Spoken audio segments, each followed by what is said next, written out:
ওকে, next প্রশ্ন।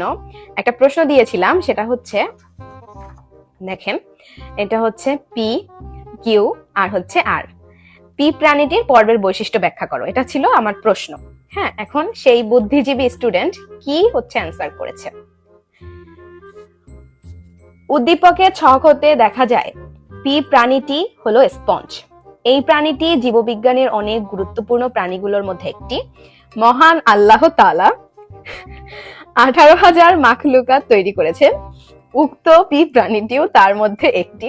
Confirm জান্নাতি হ্যায়, কনফার্ম জান্নাতি হ্যায়, কনফার্ম জান্নাতি হ্যায়, কনফার্ম জান্নাতি হ্যায়। যা মহান আল্লাহ তার ইবাদতের জন্য তৈরি করেছেন। উক্ত সৃজনশীল প্রশ্নের গ এ বলা হয়েছে উক্ত পি ছকে স্পঞ্জ প্রাণীটির বৈশিষ্ট্য সম্পর্কে জানতে চেয়েছেন, তা আমার জানা নেই।